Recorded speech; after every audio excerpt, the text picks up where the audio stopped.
So, our lesson for the day is on understanding polynomial expressions. Poly means more than one. Expressions means there are no equal signs. So we're understanding polynomial expressions before we start doing anything. But in order to better understand polynomial expressions, we have to start with the basics of a polynomial. And the basic components of polynomials are monomials. And a monomial is an expression consisting of a number, variable, or product of numbers and variables that have whole number exponents. Okay? If you guys don't have a highlighter that you use, I suggest you bring one and just highlight in this book. John, where's your books? Okay. I just want to listen. Okay. Okay, cool. Yeah. All right. Good idea. Thank you, sir. All right. So that's a good thing to remind everybody. Look, if you don't want to take notes, if you have trouble taking notes in class and understanding, you can always just listen because, hey, you know what? It's all going to be on YouTube eventually. Okay, so monomials. So thank you for that reminder, sir. Monomial is an expression consisting of a number, variable, or product of numbers and variables that have whole number exponents. Okay, and then it says what a monomial cannot have. A monomial cannot have more than one term. It cannot have a variable in its denominator. Okay, so there you go. It's what it is and what it cannot have. What? So, examples of monomials: 4x, negative 4xy, 0.25x to the third, and xy divided by 4. Then we give examples of what are not monomials. And if we take a look at what are not monomials, we see 4 plus x. Why is 4 plus x not a monomial? Who can tell me? Gabriel. Why is it not a monomial? What does mono mean usually? One. Why is it not a monomial? It's not one. Because it says a monomial cannot have more than one term. Does this have more than one term? Yes. Sure does. So that's not a monomial. What about this one? 2 terms right there. Not a monomial, right? What about this one? Well, let's take a look. Let's actually think about this here. This is 0.7x to the negative 2. Well, if I rewrite this as 0.7 over x squared, why would that not be, what was that? Variable can't be in the denominator. Bam, right there. Cannot have a variable in its denominator. So that's out, and that's out as well, and then clearly that's out. You guys understand? Okay. All right. All right, so let's skip forward a little bit in our book. We have a table here, and it says, is this a monomial? And explain your reasoning. Okay, so I'm not going to have you explain your reasoning if it is a monomial, but go ahead and fill out this table. Anywhere you see a no, including these two, go ahead and tell why it is not a monomial. So first fill in this column, yes or no, and then where you see no's, go ahead and fill in that second column.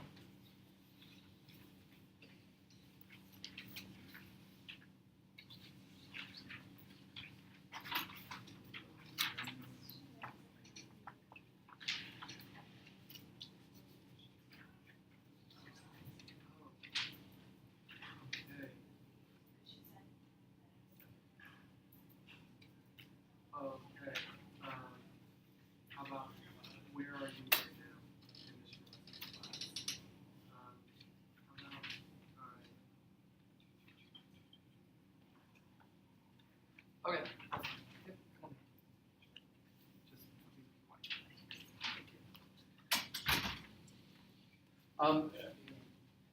This lecture is she's going to be asking you guys for your shirt sizes. She's going to be going around to you individually because don't be distracted by it, just for the homecoming thing. So she's just going to ask you your shirt size. Just please don't be distracted by it. Just please continue to pay attention. All right. So first column, is this a monomial? X squared, is that a monomial? Yes. Yeah, it sure is. Okay, what about 2 squared? Yes. Well, 2 squared is just equal to 4. It's just a number. That sure is a monomial. What about 5x plus 7? No. Yes. No, it's not. Okay, and why not? It has 2 terms. Yeah, it's got two terms or more than one term. Okay. All right, what about this one? No, again, more than one term. Okay, what about this one? Yes. This is the same thing as 1/4 k squared. That's fine, it's just a number in front of a variable. It's only a variable that cannot be in the denominator. You understand? Only a variable cannot be in the denominator. A number is fine. What about this one, 5/k squared? That's a no. Why is that a no? There's a variable in the denominator.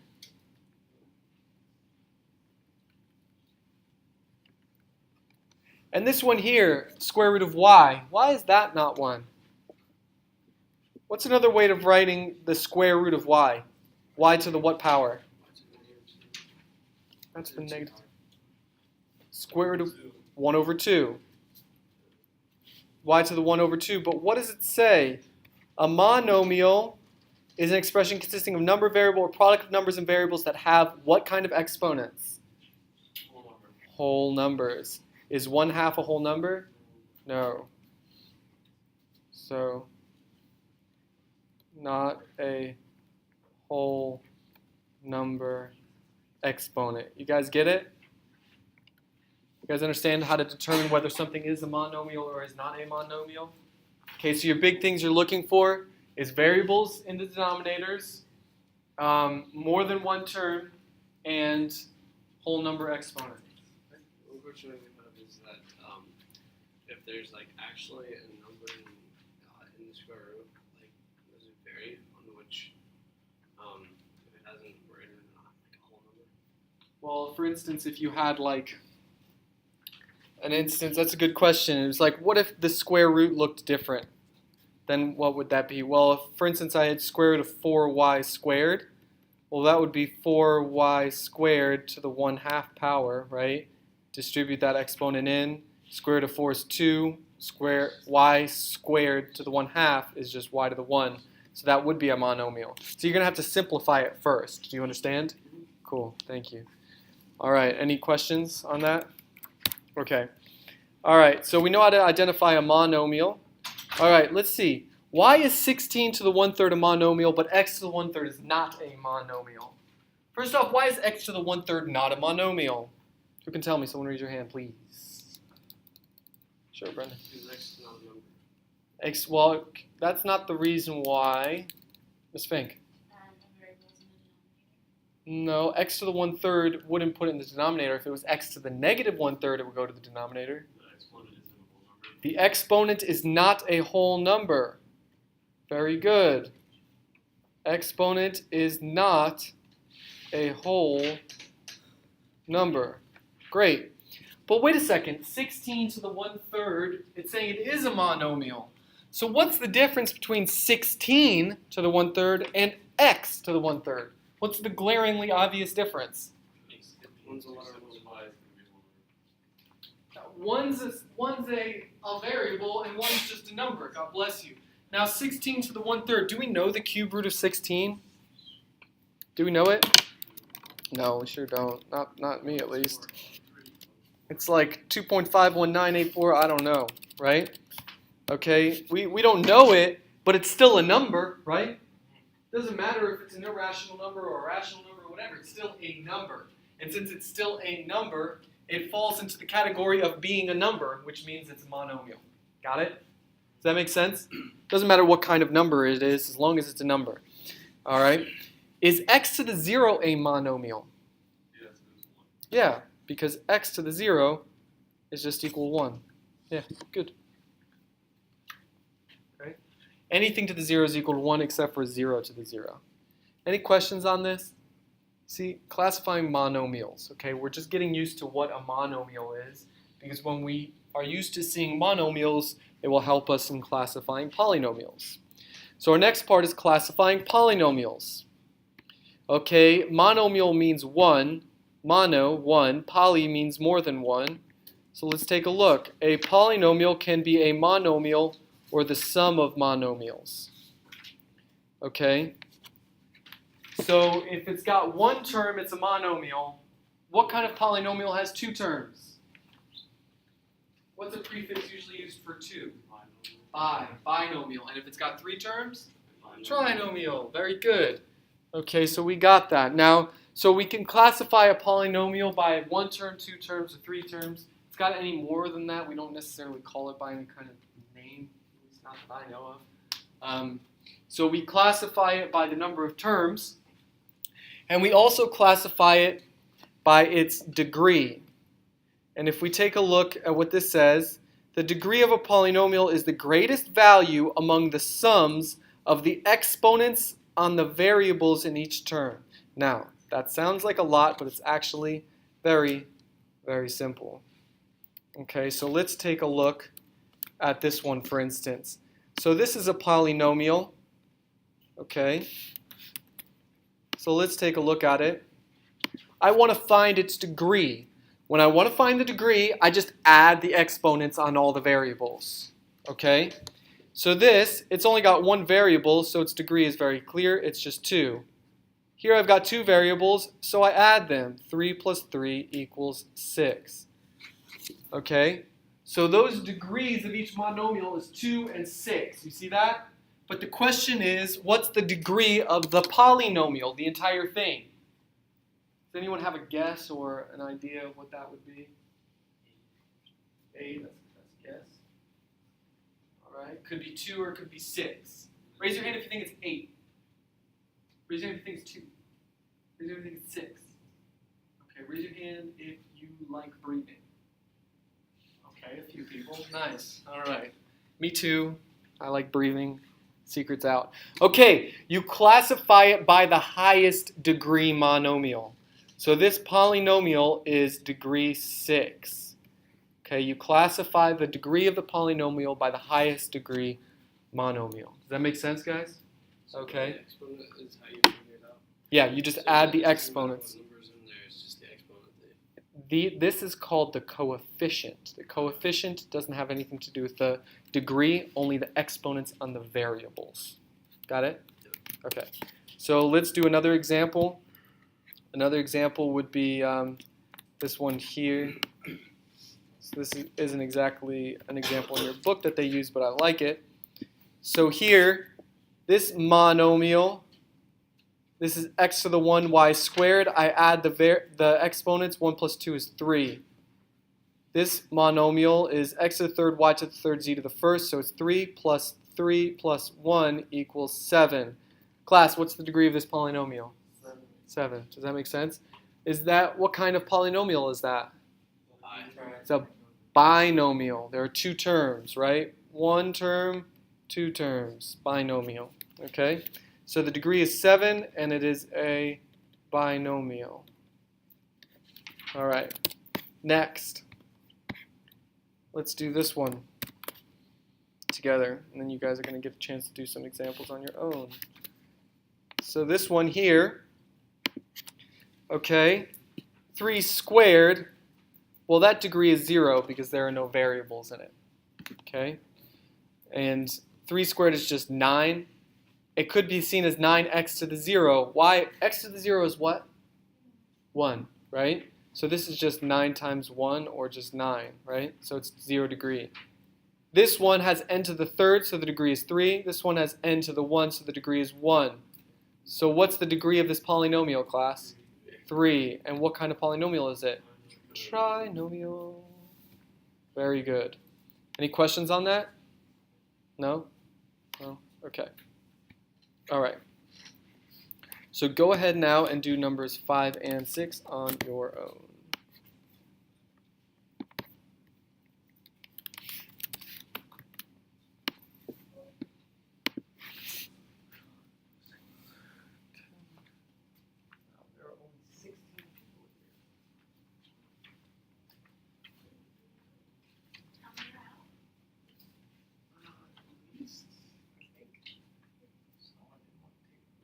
Right? Seven people out.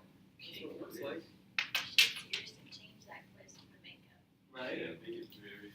Make it way harder. That's a good idea. Yes, ma'am. Yes, sir. We'll go over it. Here you go. Yes, sir. Should.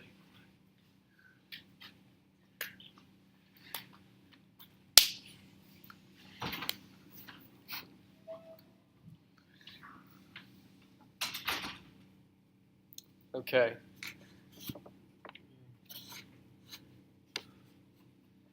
All right, so this monomial, 2 plus 2 equals 4. This one, x to the first, y squared, 1 plus 2 equals 3. 1, 1, 1 plus 1 equals 2. Okay, the degree of this polynomial is 4, and it is a trinomial. Here we have 1 and 2, so 1 plus 2 equals 3. Here we have 2 and 1, 2 plus 1 equals 3. No matter which way you look at it, it is a degree of 3 polynomial, and it is a binomial. Very good. Okay. All right, so that's classifying polynomials by its degree and the number of terms. Now, let's learn how to write polynomials in standard form. Again, we have a slight definition here. By slight, I just mean it's a definition. Okay, we have a definition here of the standard form of a polynomial, so let's read it. The standard form of polynomial containing only one variable is written with the terms in order of decreasing degree. Okay, so we have a determining factor there. It can contain only how many variables? 1. If it's got more than one variable, there is no specific standard form. There's only a standard form of polynomials with one variable. Okay? And in order to get it in standard form, I write it in order of decreasing degree. So the monomial with the highest degree is in front, the one with the lowest degree is at the end. It's highest and lower, lower, lower, lower. Just like that, decreasing order. Okay? And when it is written in this form, that is standard form, the coefficient of the first term is called the leading coefficient. So let's go ahead and see an example of this.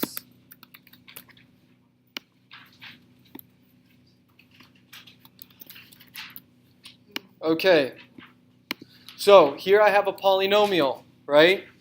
So I want to start by finding the monomial of the highest degree. That's this one here. So it's negative 4x cubed minus 2x squared plus 20x plus 1. Bam. Okay? First off, what's the degree of this polynomial? 3. Yep, right there. And the leading coefficient is negative 4. Okay, it's called the leading coefficient because it's in the front. It's the leader. Okay? All right, next one.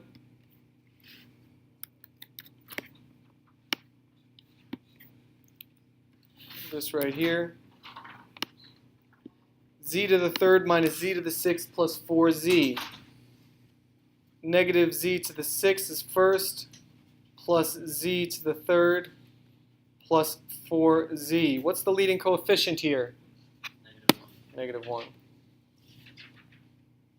Leading coefficient is negative 1. The degree is 6. Okay? Does this make sense to you guys?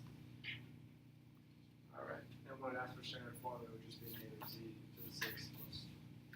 Negative z to the sixth plus z to the third plus 4z.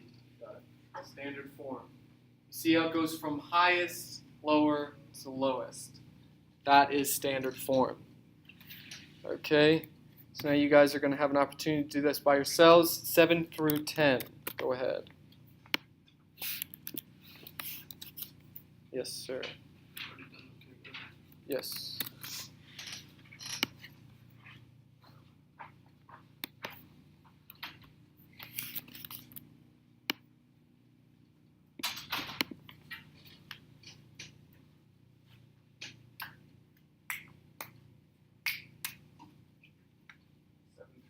What you're doing is you're writing it in standard form first, and then you will determine the leading coefficient Always in that order. Standard form first, then the leading coefficient.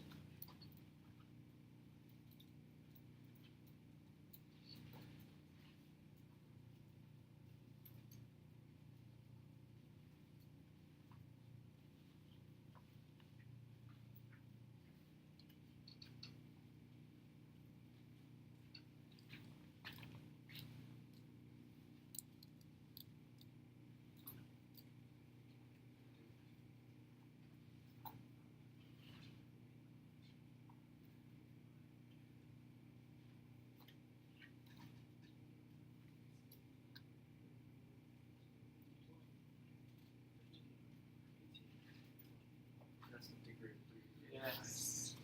Exactly. Good job, Sam.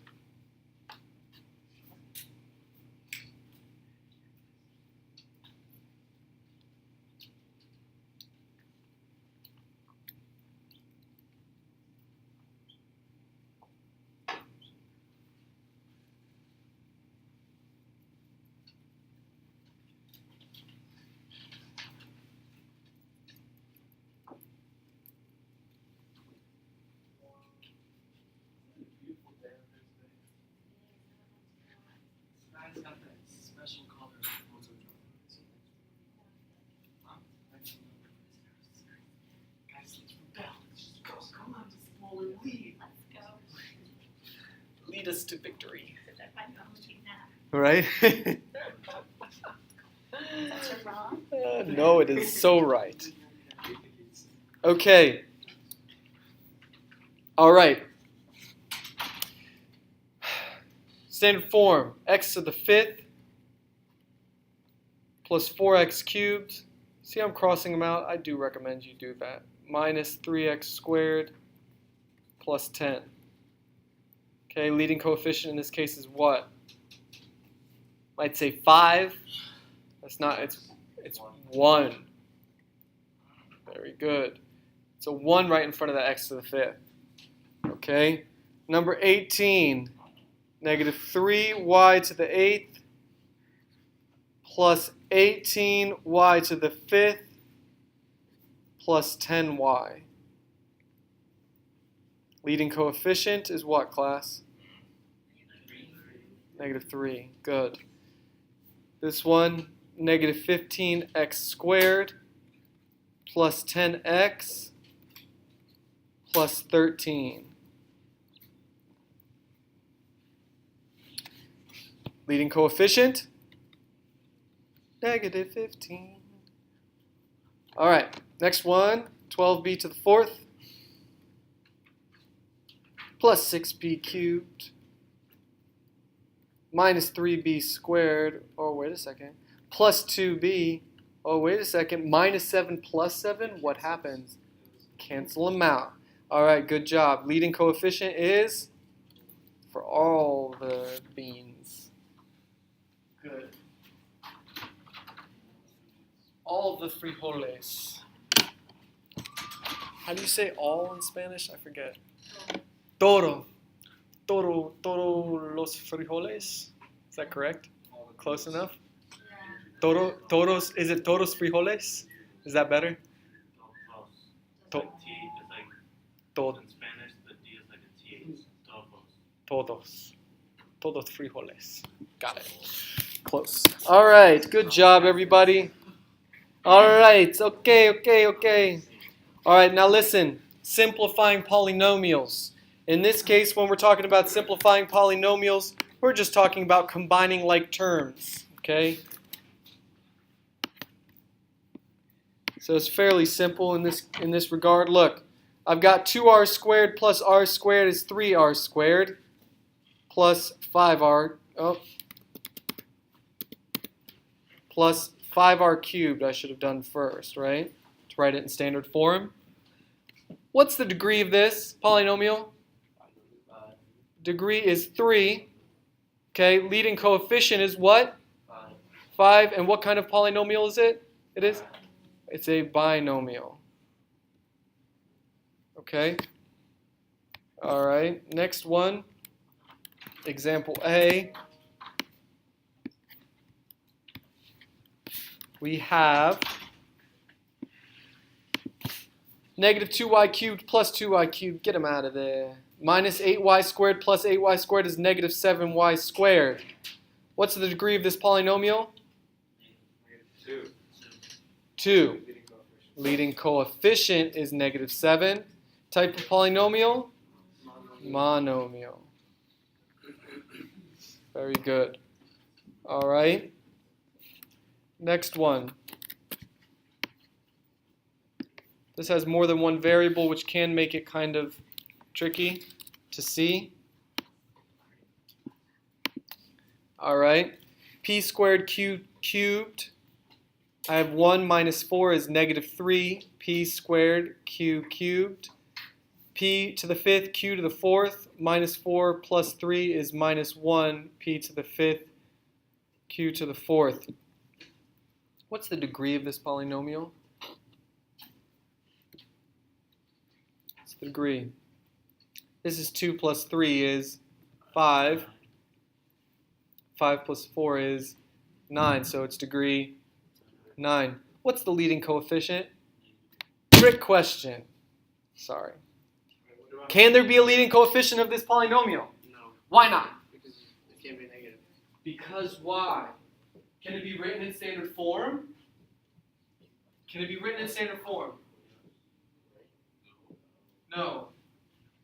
Why not? How many variables are there?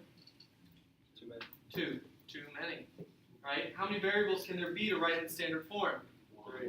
One. Oh. Only one variable to write in standard form. Since I can't write in standard form, there is no leading coefficient. Okay?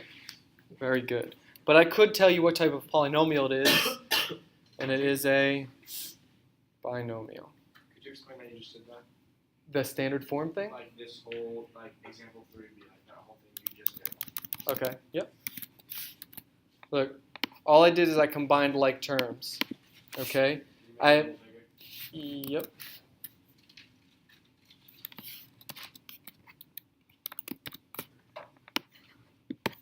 So, yes, sir. So I have this polynomial. I have like terms here. P squared q cubed. P squared q cubed. That makes them like terms. That becomes negative 3 p squared q cubed. Then I have p to the 5th, q to the 4th. P to the 5th, q to the 4th. Those are like terms. Negative 4 plus 3 is just negative 1. P to the 5th, q to the 4th. Does that make sense now? Yeah? I'm just combining like terms. With more than one variable, I have to check both of the exponents. I always have to check the exponents of the variables, right? That's what makes them like terms. If I've got more than one exponent, then all the exponents have to have the same, all the variables have to have the same exponent in order for it to be a like term. Does that make sense?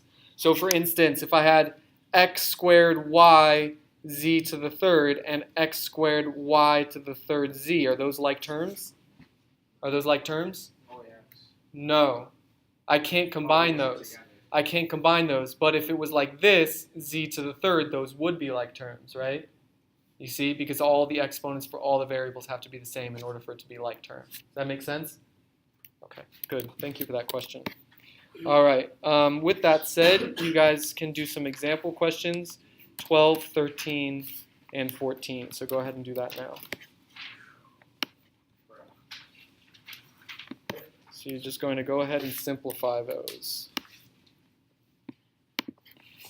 12, 13, and 14.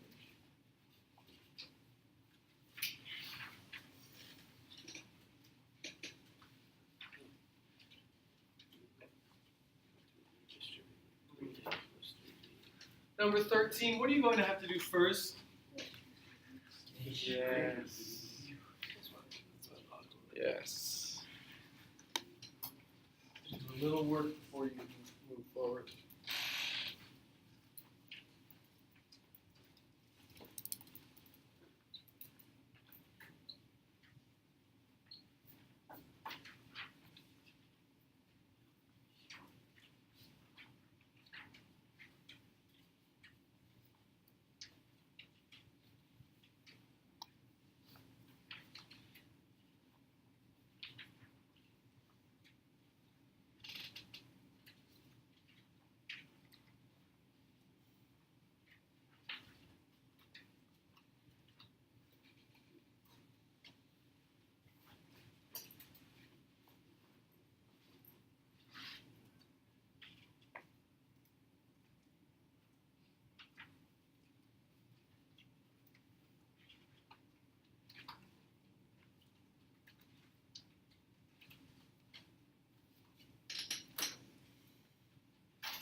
30 seconds.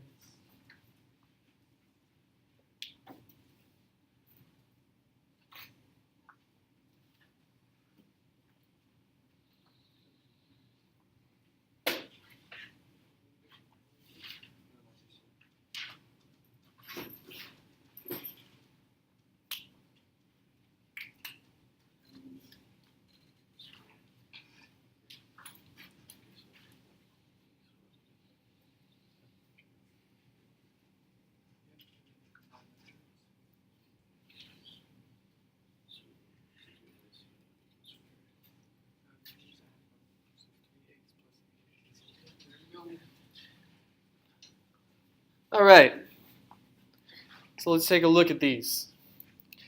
All right, I've got p squared, q squared, so I've got to look for another one of those. Oh, there it is. 3p squared, q squared, minus 3p squared, q squared. Those cancel.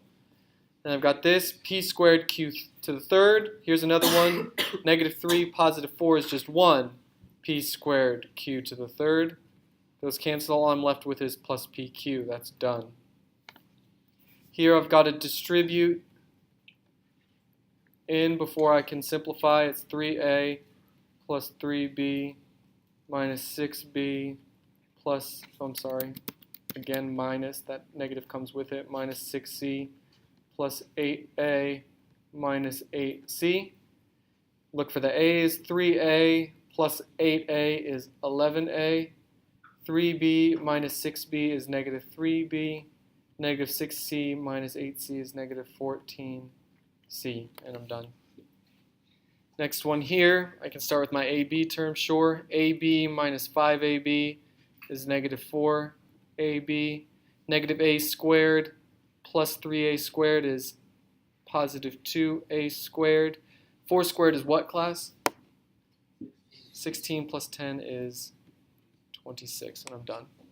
You guys see that? Yep. Does that make sense? Okay.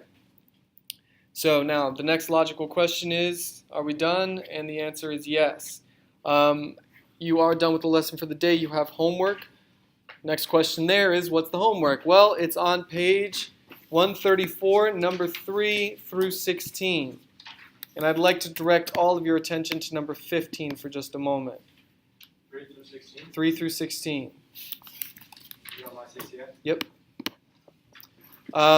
Now take a look at this. This might look confusing. I assure you it is not as confusing as it looks.